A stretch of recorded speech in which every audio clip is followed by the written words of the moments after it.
Good morning third year students. आज आप लोगों की class paper first income tax के लिए है और कल मैंने आपको इनकम टैक्स के बारे में इससे पहले के वीडियो में ब्रीफ इंट्रोडक्शन दिया था अबाउट इनकम टैक्स, और उसके आगे के बारे में हम आज इस वीडियो में पढ़ते हैं, जो कि है residential status and incidence of tax, यानी कि निवास स्थिति एवं कर भार। निवास स्थिति यानी भारत में जो भी नागरिक रह रहे हैं वो, और जो भारत के होते हुए भी भारत के बाहर रह रहे हैं, इन सब के ऊपर आयकर का भार अलग अलग तरीके से लगाया जाता है, अलग अलग नियमों अलग अलग शर्तों के अनुसार लगाया जाता है। और पहले आप लोगों को किसी के ऊपर भी, किसी भी कर्मचारी पे या किसी भी व्यक्ति पे, किसी भी नागरिक पे, कंपनी पे, एचयूएफ पे या फर्म पे टैक्स लगाने से पहले आपको उसका निवास स्थान देखना होगा कि वो भारत का निवासी है या नहीं है, और अगर नहीं है तो वो किस तरीके का भारत का निवासी है। इनके बारे में मैं आपको बताती हूँ। ये सारी धाराएं, इनके बारे में, सारे निवास स्थान के बारे में सारे रूल्स आपको इनकम टैक्स एक्ट 1951 में क्लियरली दे रखे हैं। तो आइए देखिए। On the basis of residence tax payers are divided into two categories according to income tax act 1951, जो कि है, यानी कि उस पे रहने निवास के हिसाब से भारतीय नागरिकों को दो कैटेगरी में विभाजित किया गया है, निवासी और अनिवासी। निवासी यानी, ये देखिए, निवासी यानी रेजिडेंट, जिसको हम इंग्लिश में रेजिडेंट बोलेंगे, और अनिवासी को इंग्लिश में हम बोलेंगे नॉन रेजिडेंट। तो जो हम निवास स्थान निर्धारित करेंगे वो दो कैटेगरी के बीच में करेंगे, या तो पे करने वाला नागरिक निवासी होगा या वो अनिवासी होगा। तो अगर वो अनिवासी है तो उसके लिए आयकर के नियम और दरें अलग हैं, और वो निवासी है तो नागरिक के लिए दरें, नियम और शर्तें सब अलग हैं।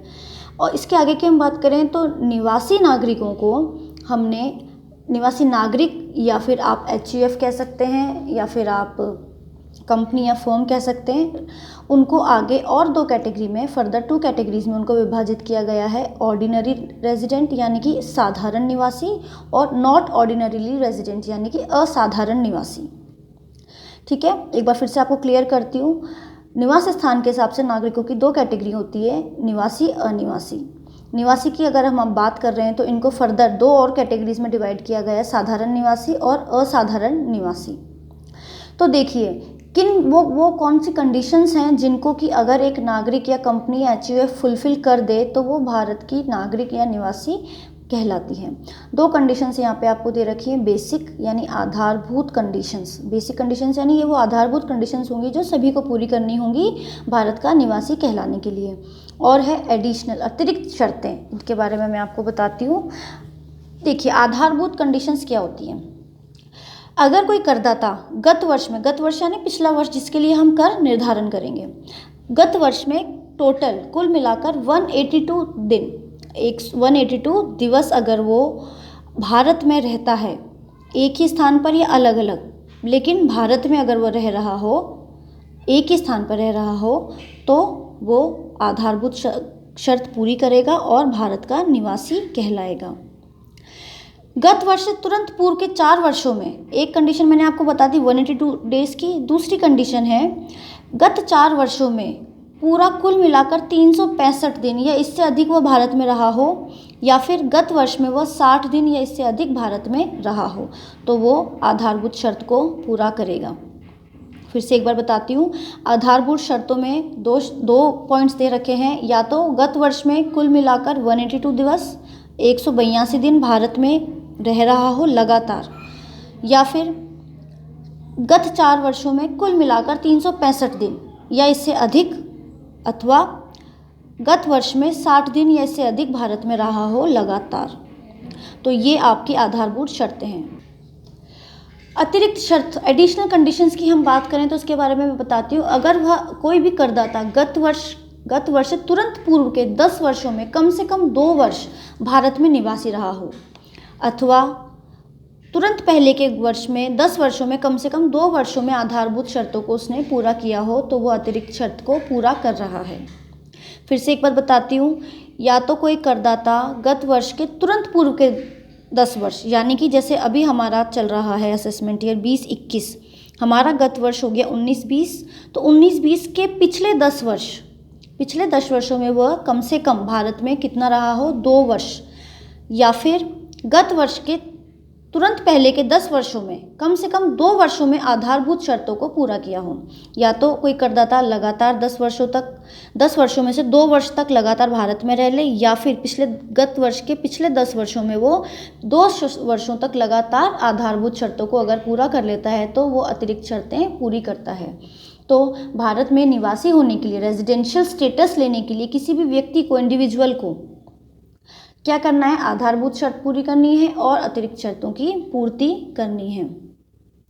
और मैं आपको आगे बताती हूँ साधारण, अब मैंने आपको बताया था निवासी को फर्दर 2 कैटेगरीज में डिवाइड किया गया है, साधारण निवासी और असाधारण निवासी।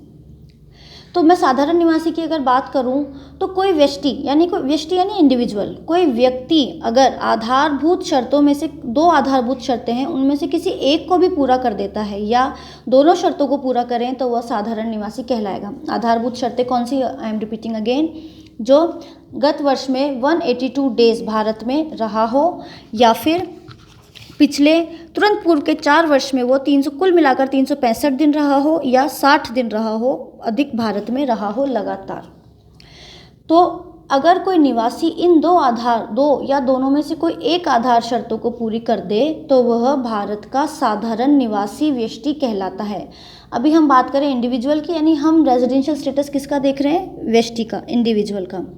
असाधारण निवासी की अगर हम बात करें तो कोई भी व्यक्ति जो आधारभूत शर्तों में से कम एक शर्त पूरी करे तथा अतिरिक्त शर्तों में से कोई एक अथवा एक भी शर्त पूरी नहीं करे, अर्थात अतिरिक्त शर्तें एक साथ पूरी न करे, तो वह संबंधित गत वर्ष के लिए भारत में आयकर के लिए असाधारण निवासी समझा जाएगा।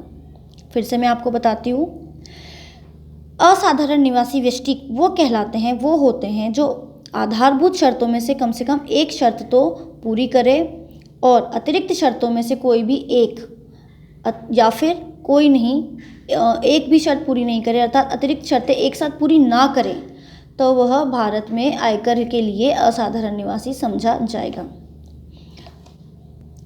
देखिए इसके आगे मैं आपको बताती हूँ, ये जो हम पढ़ रहे हैं अभी निवास स्थान, तो यह आपके 4 नंबर के लिए और 2 नंबर के लिए इम्पॉर्टेंट है। बिग क्वेश्चन इसके ऊपर नहीं बनेगा। हाँ, थ्योरी में 20 नंबर का इसके बाद इस चैप्टर के ऊपर आ सकता है, लेकिन अगर हम न्यूमेरिकल की बात करें तो इसमें आपके 4 नंबर के और 2 नंबर के पॉइंट्स कंप्लीट होंगे।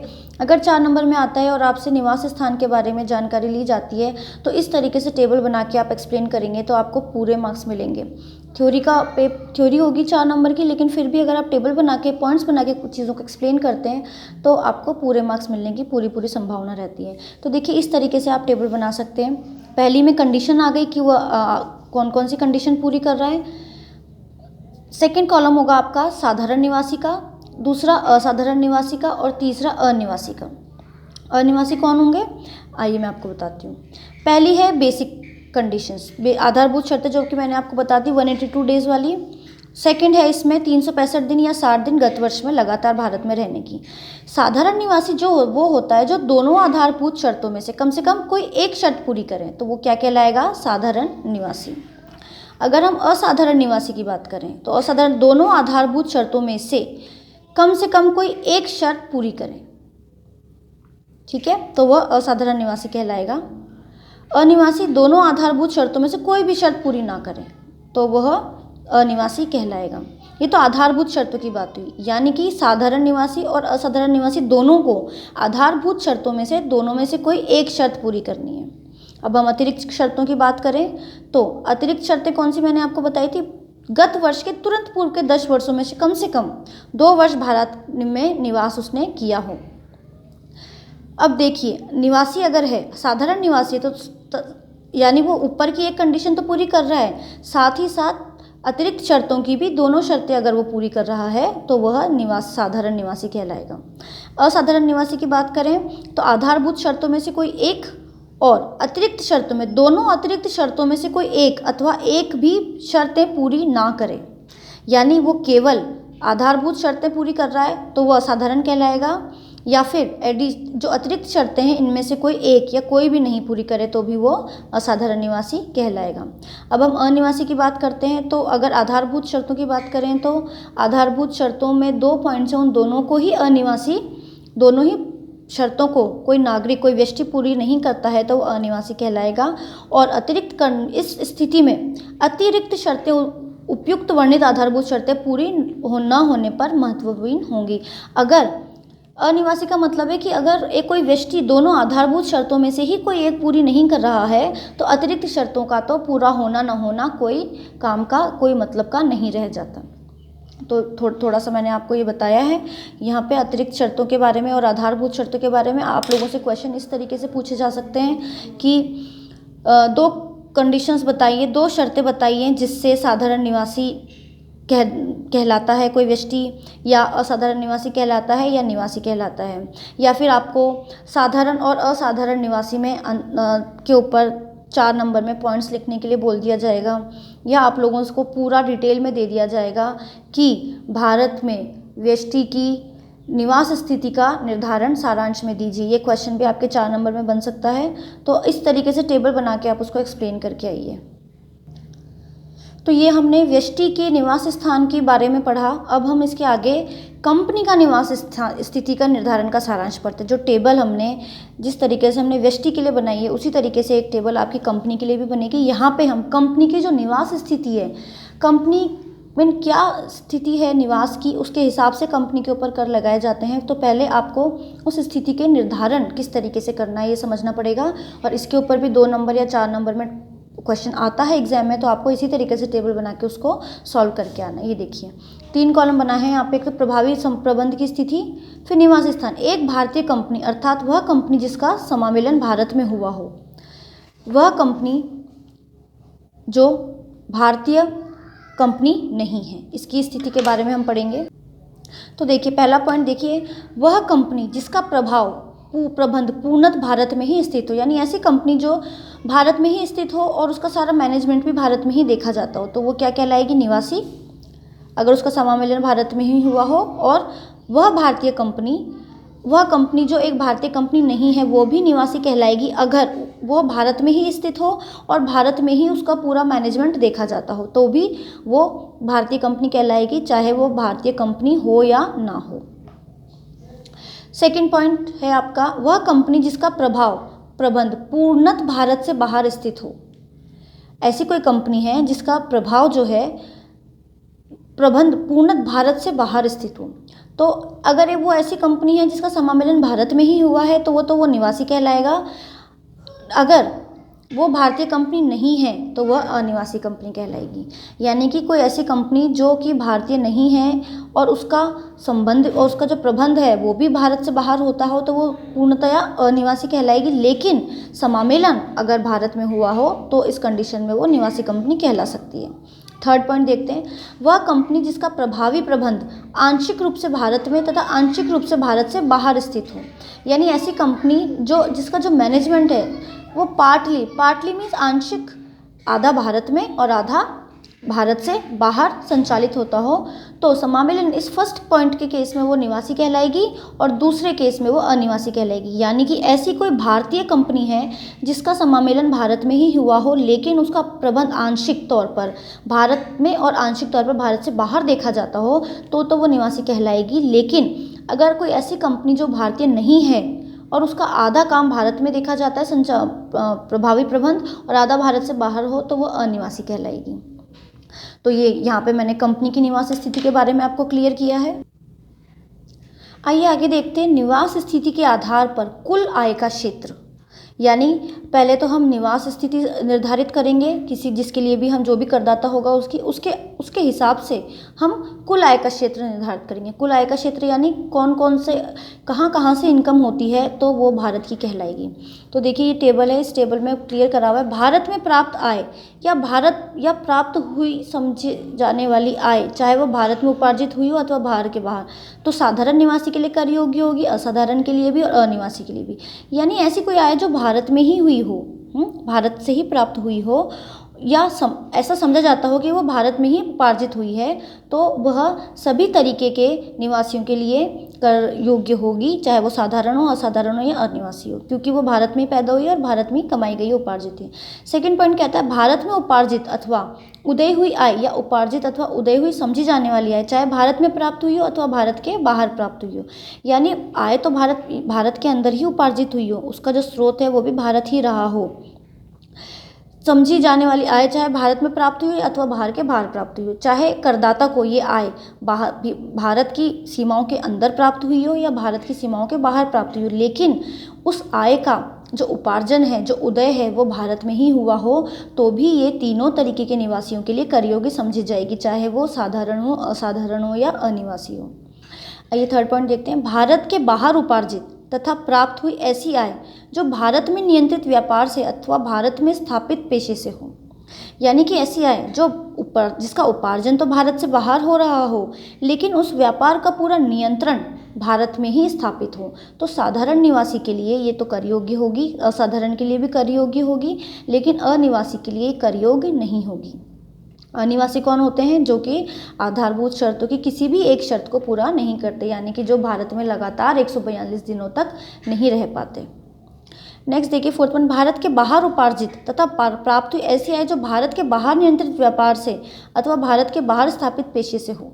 साधारण निवासी के लिए कर योग्य होगी, असाधारण के लिए नहीं होगी और अनिवासी के लिए भी नहीं होगी, क्योंकि ऐसी आय का उपार्जन भी भारत के बाहर हो रहा है और उस प्राप्त भी वो भारत के बाहर हो रही है और उस व्यापार का नियंत्रण भी वह भारत के बाहर हो रहा है। साधारण निवासी के लिए कर योग्य होगी क्योंकि वह भारत में रह रहा है, हालांकि उसकी कमाई भारत के बाहर हो रही है, लेकिन उस कमाई को वो भारत में लेके आ रहा है और भारत में रह रहा है, तो उसको भारतीय इनकम टैक्स आयकर अधिनियम के अनुसार उसको कर देना होगा। Next point. कई वर्षों की विदेशों की आय जो गत वर्ष भारत में लाई गई हो। यानी कई सालों से विदेशी जो आय आपकी इकट्ठी हो रही हो और कोई साधारण निवासी यहाँ पे लेके आता है, तो नहीं उसके लिए कर योग्य होगी, न असाधारण निवासी के लिए न अनिवासी के लिए, क्योंकि ऐसी आय का उपार्जन और उसका प्राप्त करना और उसका नियंत्रण होना सब कुछ विदेश से होता है। तो इसका जो ऐसी आय पे जो कर देना होगा वो विदेशी कर नियम के हिसाब से देना होगा। भारत में ऐसे लोगों को कोई कर नहीं देना होगा। तो आपकी क्लास आज इनकम टैक्स के ऊपर थी, किस तरीके से आपको निवास स्थिति एवं कर भार, ये जो हमने टॉपिक पढ़ा ये कर भार के लिए पढ़ा है, किस तरीके से उनके ऊपर करों का भार आएगा इसके बारे में बताया। इसके आगे नेक्स्ट चैप्टर में आपको इनकम टैक्स के बारे में और जानकारी दूंगी। नेक्स्ट वीडियो में हम जो सबसे फर्स्ट और मेन और इम्पॉर्टेंट और मैक्सिमम मार्क्स को जो स्कोर करने वाला स्कोरिंग चैप्टर वो है वेतन, सैलरीज। यानी अब कल के वीडियो में आपके लिए न्यूमेरिकल क्लासेस स्टार्ट होने वाली हैं। तो आप लोग जिन्होंने बुक्स अभी तक परचेज़ नहीं करी हैं, प्लीज़ बुक्स परचेज़ कर लीजिए। ये आयकर की आरबीटी की बुक है, आप लोग चाहें तो चौधरी प्रकाशन की भी बुक ले सकते हैं, दोनों बुक्स में बहुत ज़्यादा अंतर नहीं है। और सैलरीज पढ़ने के लिए पूरा न्यूमेरिकल चैप्टर है, आगे आने वाले सारे ही चैप्टर न्यूमेरिकल हैं, थ्योरी बहुत कम है, तो मुझे आपको समझाना पड़ेगा, लेकिन मेरे समझाने से काम नहीं चलेगा। आपको बुक परचेज़ करके न्यूमेरिकल खुद सॉल्व करने होंगे और आपकी जो भी प्रॉब्लम्स हैं आप मुझे व्हाट्सएप पे पूछ सकते हैं।